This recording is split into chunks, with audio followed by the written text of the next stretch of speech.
जय हिंद दोस्तों।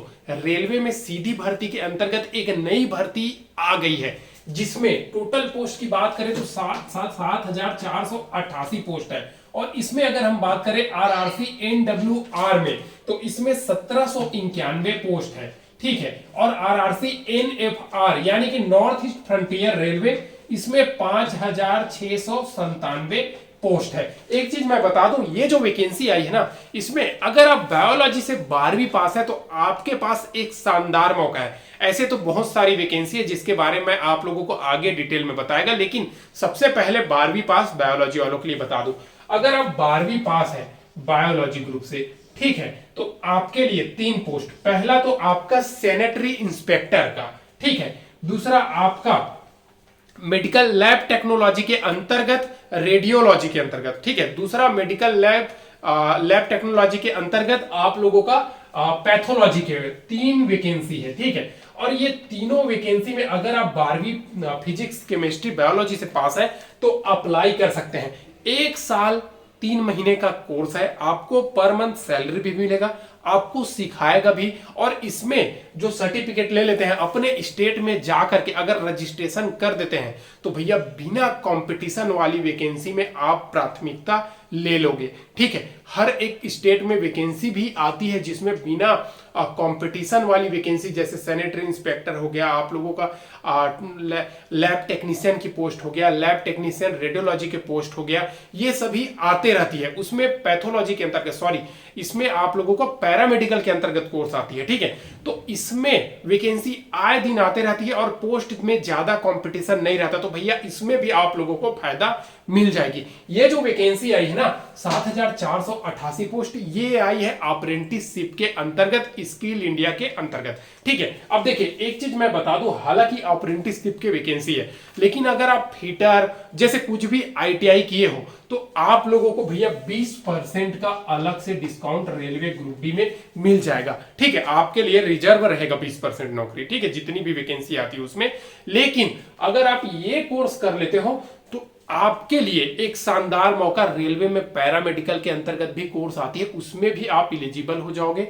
State level के अंतर्गत पैरामेडिकल के अंतर्गत बहुत सारी पोस्ट आती है, उसमें भी आप एलिजिबल हो जाओगे। तो अच्छा खासा आप लोगों के पास मौका आ गई है इसी सिलसिले में। अब देखिए आगे मैं बता दूं, इसमें बिना किसी एग्जाम के, यानी कि नो एग्जाम है, सीधी भर्ती है। आप लोगों को पर मंथ मानदेय भी दिया जाएगा, यानी कि स्टाइपेंड भी दिया जाएगा, तो घबराने की आप लोगों को जरूरत नहीं है। रही बात इस वैकेंसी में सबसे इंपॉर्टेंट चीज का, तो वो आप लोगों को मैं बता दूं दोस्तों, अप्लाई डेट का।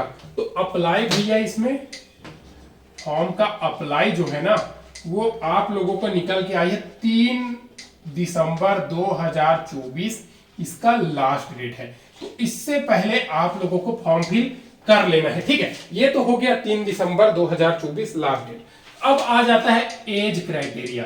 तो आखिर आपका एज कितना मांगा गया है, तो सबसे इंपॉर्टेंट चीज है दोस्तों एज। इसमें अगर आप मिनिमम आप लोगों का 15 साल से ले लेते हैं अप्रेंटिसशिप में, ठीक है, लेकिन मैक्सिमम 24 साल के अंतर्गत कैंडिडेट को लिया जाता है।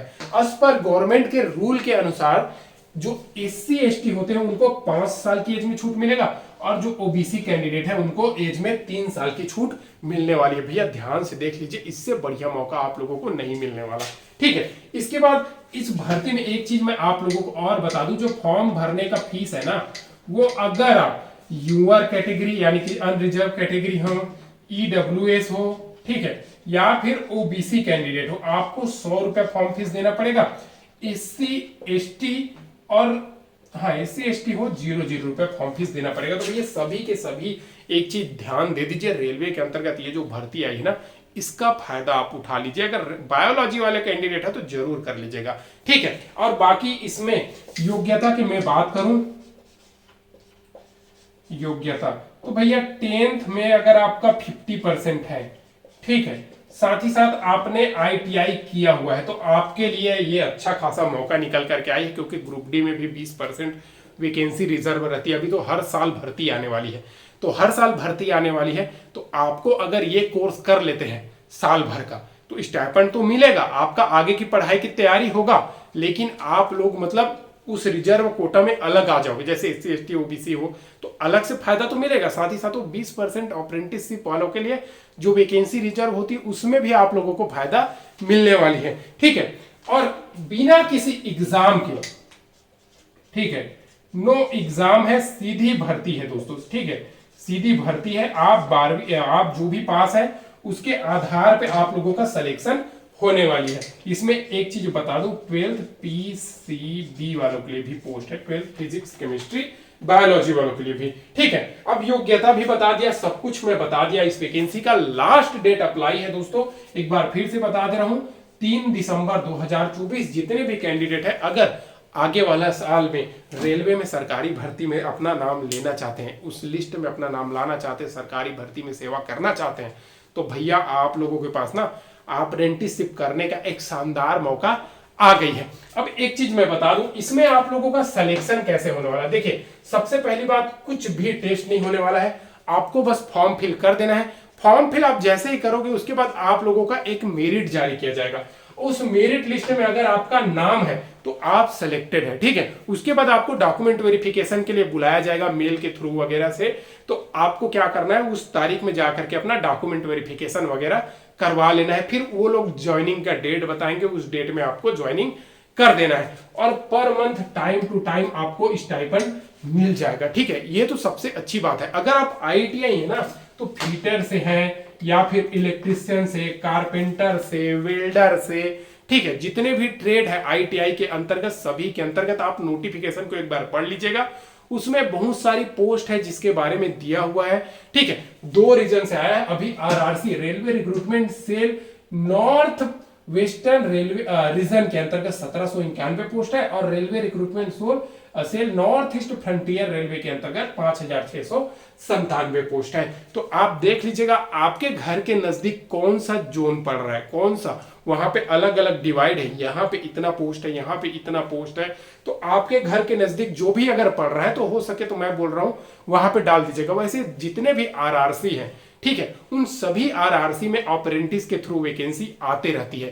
तो इसमें भी आप लोगों का ये जो 12th PCB वाला मैं कोर्स बताया हूं ना, ये सारा कोर्स उसमें भी होती है। तो वहां से जाकर के भी आप अप्लाई करके अपने घर के नजदीक भी ट्रेनिंग ले सकते हो। साथ ही साथ उसमें पैरामेडिकल के अंतर्गत रजिस्ट्रेशन करवा करके सरकारी भर्ती में उस वैकेंसी का फायदा भी ले सकते हो। हर एक स्टेट के कैंडिडेट के लिए मैं ये बात बोल रहा हूं। तो जरूर आप फॉर्म फिल कर दीजिएगा और किसी भी प्रकार का इससे लेकर के सवाल है तो जरूर कमेंट कर दीजिएगा। एक बार फिर से बता दूं, ये अप्रेंटिसशिप की वैकेंसी है। ठीक है, तो जरूर जाकर के भर दीजिए। 3 दिसंबर 2024 इसका लास्ट डेट है। आज के लिए बस इतना है। किसी भी प्रकार का अगर आप लोगों के मन में इस भर्ती के लेकर के सवाल है, कमेंट कर दीजिएगा। एक चीज मैं बता दूं दोस्तों, बहुत सारे ऐसे कैंडिडेट हैं जो 10th पास के बाद ITI तो कर लेते हैं, उसके बाद आगे के बारे में समझ नहीं आता है। तो उन सभी को मैं बोलना चाहता हूं, भैया ITI से लेकर के ना बहुत सारी वैकेंसी आती है। जैसे कि इसमें रेलवे में 20% आप लोगों को अप्रेंटिसशिप करने के बाद आरक्षण तो मिल जाता है। ठीक है, उसके बाद आप लोगों का नवल डाक यार्ड करके आप लोग कहीं सुने होंगे। ठीक है, नेवी में रिपेयरिंग और शॉप है जो बड़ी बड़ी जहाज वगैरह का सरकारी है। ठीक है, वहां पे आए दिन अप्रेंटिसशिप वालों के लिए वैकेंसी आते रहती है। अब ऐसा नहीं है कि आप वहीं पे जाकर के अप्रेंटिसशिप करो, कहीं से भी आप अगर इंडिया में अप्रेंटिस किए तो आप उसमें अप्लाई कर सकते हैं। ठीक है, तो एक तो वहां पे अप्रेंटिसशिप वाला और बहुत सारे ऐसे विभाग जैसे कि गेल हो गया, सेल हो गया या फिर नवल डाकयार्ड हो गया, इन सभी में अप्रेंटिसशिप वालों के लिए परमानेंट भर्ती आए दिन आते रहती है। अगर आप उसमें लग जाते हैं ना तो भैया आप लोगों का लाइफ हो गया सेट हो जाएगा। तो घबराने की जरूरत नहीं है। अगर आप 10वीं पास ITI किए हैं तो ये भर्ती आप लोगों के लिए आते रहते हैं। दूसरा चीज, 12th पास वालों के लिए अगर आप फिजिक्स केमिस्ट्री बायोलॉजी से पास है तो भैया आप लोगों के लिए भी ना एक और मौका है कि आप लोग पैरामेडिकल के अंतर्गत जो कोर्स करने जाते हैं, उधर मेरिट वगैरह में नाम नहीं आता तो घबराने की जरूरत नहीं है।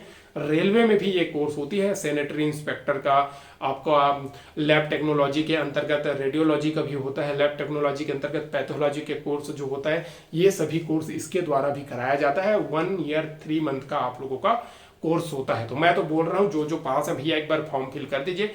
फॉर्म का फीस उतना नहीं है और हो सके अगर आप दूर है सोच रहे हैं तो चैनल को सब्सक्राइब कर लीजिएगा। ऐसे हर एक भर्ती का अपडेट दिया जाता है और हर एक आरआरसी के अंतर्गत ये भर्ती निकाली जाती है। अप्रेंटिसशिप के अंतर्गत साल भर या 2 साल की कोर्स रहती है, तो हर एक रेलवे में निकाल दी जाती है। तो चाहे आप एमपी के हो, यूपी के हो, जहां के भी कैंडिडेट हो, आपके नजदीक में जब आ रहा है ना, तो आप वहां जाकर के फॉर्म फिल कर सकते हैं उस पोस्ट में और अपने घर के पास जाकर के ट्रेनिंग ले सकते हैं। ठीक है, आज के लिए बस इतना है, फिर मिलते हैं नेक्स्ट वीडियो में, तब तक के लिए जय हिंद।